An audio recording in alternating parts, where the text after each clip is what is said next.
গো গিন্নি, তোমার কি হয়েছে? তুমি এমন সোনার মূর্তিতে পরিণত হলে কি করে? তুমি কথা বলছো না কেন গিন্নি? সাড়া দাও।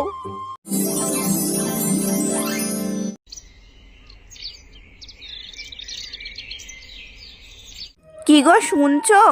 বেলা তো মাথার উপর উঠতে বসেছে, আর তুমি এখনো পড়ে পড়ে ঘুমাচ্ছ। আর এদিকে ঘরে 2 পয়সারও চাল নেই। যাও তো বাজারে গিয়ে কিছু বাজার করে নিয়ে এসো। আর হ্যাঁ, মনে রেখো, আর আজ যদি বাজারে না যাও তাহলে কিন্তু আর সারাদিনে কোনো খাবার জুটবে না। ঠিক তখনই পাশের বাড়ির গরিলা বৌদি তাদের বাড়িতে আসে। কি গো বৌদি, আজ এখনো চেঁচাচ্ছ তুমি? দাদা বুঝি এখনো ঘুম থেকে ওঠেনি? হ্যাঁ, তাই হবে, ওটা তো দাদার রোজকার কাহিনী। যা, তুমি কিছু মনে করো না, কি আর করবে। এই দেখো, কাল তোমার দাদা শহর থেকে এসেছে, আর আমার জন্য এই জামাটা নিয়ে এসেছে। পরে তোমাকে দেখাতে এলাম, কেমন হয়েছে বলো তো? হ্যাঁ গো দিদি, খুব সুন্দর হয়েছে, তোমাকে মানিয়েছে খুব। হ্যাঁ দিদি, তোমার দাদা আমার জন্য সেই সুদূর শহর থেকে নিয়ে এসেছে, ভালো তো হবেই। ওই তোমাকে দেখাতে এলাম, এই আর কি। তা চলি দিদি, বাড়ি অনেক কাজ আছে। এ কথা বলে গরিলা গিন্নি সেখান থেকে তার বাড়ির দিকে রওনা দেয়। ঢং দেখে আর বাঁচি না, আমি ঠিকই জানতাম ও আমাকে দেখাতে আসবে। কি আর করব, আমার পোড়া কপালে তো আর কিছুই জুটলো না। আর এই লোকটাকে নিয়ে আর পারি না। বেলা মাথার উপরে উঠেছে, এখনো মাঠে যাওয়ার নাম নেই। কি করে সংসারে উন্নতি হবে বলো দেখি? তখন শিয়াল গিন্নি রেগে মেগে ঘরের ভিতরে চলে আসে, আর এসে দেখে শিয়াল মশাই এখনো ঘুমিয়েই আছে। কি গো শুনছো? তুমি কি আর এ জীবনে পাল্টাবে না? বেলা দুপুর হয়েছে, এখনো তুমি পড়ে পড়ে ঘুমাচ্ছ। বলি, মাঠের কাজ কে করবে, আর ঘরে পয়সা আসবে কোথা থেকে? আমার তো কপালটাই খারাপ, না এ জীবনে দুমুঠো খেতে পেলাম, না দুটো ভালো কাপড় পরতে পারলাম। কি আর করি? কি হয়েছে গিন্নি? তুমি সকাল সকাল এত চেঁচাচ্ছ কেন? দেখছো না আমি একটু ঘুমিয়ে আছি? একটু শান্তিতে ঘুমাতেও দেবে না নাকি? হ্যাঁ, তুমি শুধু ঘুমাও, আর এদিকে বেলা মাথার উপর উঠেছে, ঘরে 2 পয়সার কোনো বাজার নেই। আর পাশের বাড়ির বৌদিও এসে কাপড় দেখিয়ে গেল, পারো না তো 2 পয়সার কোনো কাপড় কিনে দিতে। আরে গিন্নি, তোমাকে না কতবার বলেছি ওদের কথায় কান দেবে না। হ্যাঁ, তাই করি। আমি ওদের কথায় কান না দিয়ে কুলু পেটে বসে থাকি, আর তুমি বেলা দুপুর পর্যন্ত ঘুমিয়ে থাকো। তাহলে সংসারটা চলবে কি করে শুনি? যাও, এখনই বাজারে গিয়ে বাজার করে নিয়ে এসো। আরে গিন্নি, একটু পরে যাই, একটু ঘুমিয়ে নিয়ে তারপরে যাই। খবরদার বলছি, আজ যদি তুমি ঘুমিয়েছো তাহলে কিন্তু আমি বাড়ির লঙ্কা কাণ্ড বাদ দিয়ে দেব। শিয়াল তার বউয়ের ভাবমূর্তি দেখে আর কোনো কথা না বাড়িয়ে বাড়ি থেকে বেরিয়ে গেল।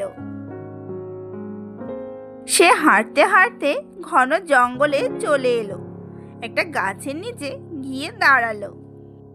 দূর, ভাল লাগে না, বাড়িতে একটু ঘুমিয়েছিলাম, তাও ওর সহ্য হলো না, দিল বাড়ি থেকে বের করে।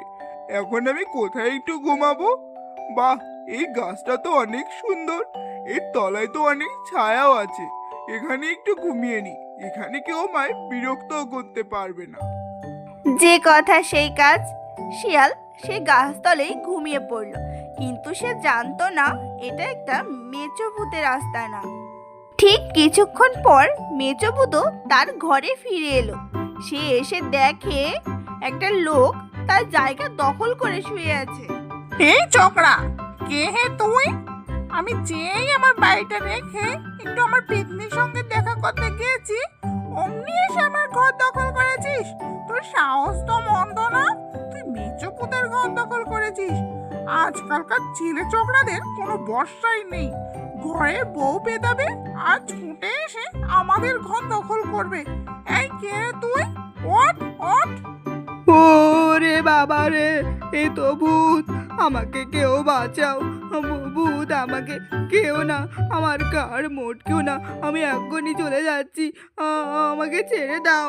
নে থাম থাম, অনেক হয়েছে। আমি অমর না। আর হ্যাঁ, তুই ঘর বাড়ি ছেড়ে এই জঙ্গলে এসে ঘুমাচ্ছিলি কেন? ঘরে কি তোর বউ থাকতে দেয় না? আর বলনি গো ভূত দাদা, ঘরে বউ থাকতেই দেয় না। এখন এটা চাই তো তখন সেটা চাই। আমাকে সে বাজার করতে পাঠিয়েছে, বলছে ঘরে একটাও চাল দানা নেই, কিন্তু আমার কাছে কোনো পয়সাও নেই যে বাজার করব। তাই এখানে এসে ঘুমিয়েছিলাম গো দাদা। ও আচ্ছা, তাহলে এই ব্যাপার। তাহে ছোড়া, এ কথা তো আগে বলবি। নে, আমি তোকে এক ঝুড়ি ভর্তি বাজার দিচ্ছি। এটা নিয়ে তোর কিন্নির কাছে যা। তুমি আমার অনেক উপকার করলে গো ভূত দাদা। বাজার ছাড়া বাড়িতে গেলে গিন্নি আমায় আস্ত রাখতো না। আচ্ছা ভূত দাদা, আমি এখন চলি। এ কথা বলেই শিয়াল তরকারির ঝুড়িটা মাথায় নিয়ে বাড়ির দিকে রওনা দিল। কিছু সময়ের মধ্যে সে ঘরে পৌঁছে গেল। কই গো গিন্নি, কোথায় গেলে? এদিকে এসো, দেখো তোমার জন্য কি নিয়ে এসেছি। তাড়াতাড়ি এসো। এই যাই। শিয়াল গিন্নি রান্নাঘর থেকে বেরিয়ে এলো। কি হয়েছে? এত ডাকাডাকি করছো কেন? এই দেখো গিন্নি, তোমার জন্য কি এনেছি। এক ঝুড়ি ভর্তি বাজার। এখান থেকে তোমার যা ইচ্ছা তাই রান্না করো। ও মা গো, এত বাজার তুমি কোথা থেকে নিয়ে এলে? এত বাজার তো আমি কোনোদিন চোখেই দেখিনি। এই, তুমি আবার চুরি করনি তো? না গো গিন্নি, চুরি করতে যাব কেন? আর সে অনেক কথা, তোমাকে আমি পরে সব খুলে বলবো। এখন তুমি রসিয়ে কষিয়ে রান্না করো দেখি, দুপুরে আমরা কবজি ডুবিয়ে খাবো। এভাবেই শিয়াল শিয়ালিনীর দিন সুখে দুঃখে কেটে যাচ্ছিল।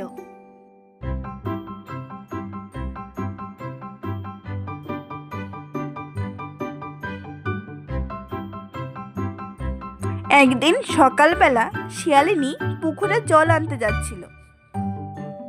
সেখানে আগে থেকেই বাঘিনী বউ বসেছিল। কি গো দিদি, আজ জল নিতে এত দেরি করে এলে? ও হ্যাঁ হ্যাঁ, তোমাদের তো ফুটো ঘর, ঘরে তো অনেক কাজ করতে হয়। রোদের সময় রোদ আসে, বৃষ্টির সময় বৃষ্টি পড়ে, বন্যার সময় তোমরা ভেসেই যাও। আমার তো মনেই ছিল না। এ কি দিদি, তুমি এমন কথা বলছো কেন? হ্যাঁ, আমরা গরিব হতে পারি, কিন্তু আমরা অনেক শান্তিতেই আছি। হ্যাঁ হ্যাঁ জানি, আর বলতে হবে না। তোমার বেকার স্বামী তোমাকে কত সুখে রেখেছে। এই আমাকেই দেখো না, তোমার দাদা শহর থেকে আমার জন্য কত কিছু নিয়ে আসে। ওই কোনদিন তো দেখালে না দাদা তোমাকে কি দিয়েছে। আবার বড় বড় কথা বলো, আমরা সবই জানি, বুঝলে? বাঘিনী বউয়ের এমন কথা শুনে শিয়ালিনী তাড়াতাড়ি ঘরে চলে আসে। কি গো, কই তুমি? তাড়াতাড়ি এদিকে এসো। কোথায় গেলে? এদিকে এসো বলছি। শিয়ালিনী ডাকাডাকি শুনে শিয়াল ঘর থেকে বেরিয়ে এলো। এসে তার বউকে বলল, কি গো গিন্নি, তুমি এত চেঁচাচ্ছ কেন? আর তুমি তো জল আনতে গিয়েছিলে, তা এত তাড়াতাড়ি ফিরে এলে? জল আনোনি বুঝি? না, আমি জল আনিনি, আর আনবো না। যেখানে যাই লোকেরা শুধু আমায় কথা শোনায়। তুমি গরিব বেকার বলে কেউ আমাকে পাত্তাই দেয় না।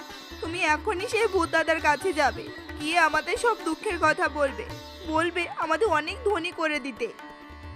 গিন্নি, তোমাকে না বলেছি ওদের কথায় কখনো তুমি কান দেবে না। আর এত লোভ ভালো না, বুঝলে? সে ভূত দাদা আমাদের একবার সাহায্য করেছে, উনি আমাদের বারবার সাহায্য করবে না। হিতে বিপরীত হতে পারে। না, আমি তোমার কোনো কথা শুনতে চাই না। আমাকে বড়লোক হতেই হবে। তুমি এক্ষুনি যাও বলছি। বউকে বোঝাতে না পেরে অগত্যা শিয়াল জঙ্গলের দিকে রওনা দিল। সে জঙ্গলে সেই গাছটার নিচে গিয়ে থামলো। ভূতকে ডাকতে লাগলো। ভূত দাদা, ও ভূত দাদা, কোথায় তুমি? এদিকে এসো, তাড়াতাড়ি এসো। আমি খুব বিপদে পড়ে তোমার কাছে এসেছি, আমাকে দেখা দাও। শিয়ালের ডাক শুনে মেছো ভূত তার সামনে এসে উপস্থিত হলো। কি হ্যাঁ ছকরা, তোর বউ বুঝি আমার তোকে বের করে দিয়েছে, তাই তুই আবার এসে পড়েছিস না? বারবার কিন্তু এমন হবে না। আর যে আমায় ডাকলি কেন বল? খুব গুরুত্বপূর্ণ কাজ করছিলাম।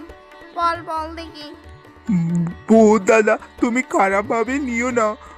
আমার বোন বলেছে সে বড়লোক হবে, তোমার কাছে কিছু চাইতে। আমাকে কিছু সাহায্য করো। কি হে ছোকরা, খুব লোভ হয়েছে না? এত লোভ ভালো না। না না ভূত দাদা, আমার কিছু চাই না, আমি তোমার বউর পাল্লায় পড়ে এসেছি, আমাকে কিছু সাহায্য করো, তুমি আমাকে বাঁচাও। ঠিক আছে, তখন এত করে বলছিস, তাহলে কিছু দিচ্ছি, দাঁড়া। ঠিক তখনই মেজো ভূত জাদু করে তার সামনে একটা ফুল নিয়ে এলো। এই নে, এই ফুলটা নিয়ে যা। এই ফুলটা যাদের ছোঁয়াবে সেটাই সোনার হয়ে যাবে। হ্যাঁ, তবে বেশি লোভ করবি না, হিতে বিপরীত হবে, মনে রাখিস। ঠিক আছে ভূত দাদা, আমি তোমার কথা অক্ষরে অক্ষরে পালন করব। এখন আমি আসি তাহলে। এ কথা বলে শিয়াল সেই ফুলটা সঙ্গে নিয়ে বাড়ির দিকে রওনা দিল। সে ঘরে এসে তার বউকে যেটা দেখালো। ওগো, তুমি বাড়ি এসেছো? হ্যাঁ গো, ভূত দাদা কি দিল তোমায় বলো না। হ্যাঁ গো গিন্নি, দেখাচ্ছি। যে জিনিস দিয়েছে না, তুমি দেখলে খুশি হয়ে যাবে। কি জিনিস দিয়েছে গো? দেখাও না, আমার তো আর সবুজ সইছে না, দেখাও। এই দেখো গিন্নি, একটা জাদুর ফুল দিয়েছে। এটা কিছুতে ছোঁয়ালেই সেটা সোনা হয়ে যাবে। তাই বুঝি? কই দাও তো আমার হাতে। শিয়াল জাদুর ফুলটি তার বউর হাতে দিল। তার বউ ফুলটি হাতে নিতেই সঙ্গে সঙ্গে একটা সোনার মূর্তিতে পরিণত হলো। ও বউ, কি হলো তোমার? তুমি এমন সোনার মূর্তিতে পরিণত হলে, তুমি কথা বলছো না কেন বউ? আমি তোমাকে বারবার বলেছিলাম, তুমি আমার কোনো কথা শোনোনি। হায় ভগবান, এখন আমি কি করি, কোথায় যাই? হ্যাঁ, একমাত্র ভূত দাদাই পারে আমাকে বিপদ থেকে বাঁচাতে, আমি ওনার কাছেই যাই। এ কথা বলেই শিয়াল হন্তদন্ত হয়ে জঙ্গলের দিকে ছুটে গেল। সে জঙ্গলে সেই গাছতলে গিয়ে ভূত দাদাকে করুণ স্বরে ডাকতে লাগলো। ভূত দাদা, ও ভূত দাদা, কোথায় তুমি? তুমি তাড়াতাড়ি এসো, আমাকে বাঁচাও, আমি খুব বড় বিপদে পড়েছি। কোথায় তুমি? এসো না। তার ডাক শুনে মেজো ভূত আবার সেখানে উপস্থিত হলো। কি হে ছোকরা, আবার আমায় ডাকছিস কেন? আমার কি চাই? ভূত দাদা, ওই জাদুর ফুল হাতে নিতেই আমার বউ সোনার মূর্তিতে পরিণত হয়েছে। এখন আমি কি করব দাদা, আমাকে বাঁচাও। আমি তোকে আগেই বলেছিলাম ওতে লোভ ভালো না, ওতে লোভ করিস না, কিন্তু শুনলি না তো। এটা প্রকৃতির নিয়ম, আমি আর কিছু করতেও পারবো না। তুমি আমার কথা বলো না, তুমি যদি এমন কথা বলো তাহলে আমার বউর কি হবে? তোর পর কি হবে সেটা আমার চেয়ে ভালো সময়ই তোকে বলে দিবে। হ্যালো বন্ধুরা, আমাদের আজকের গল্পটি তোমাদের কাছে কেমন লাগলো তা জানাতে ভুলো না কিন্তু। আর যদি ভালো লাগে তাহলে তোমরা লাইক, কমেন্ট অ্যান্ড শেয়ার করো, আর সাবস্ক্রাইব করে আমাদের সঙ্গেই থেকো। ধন্যবাদ।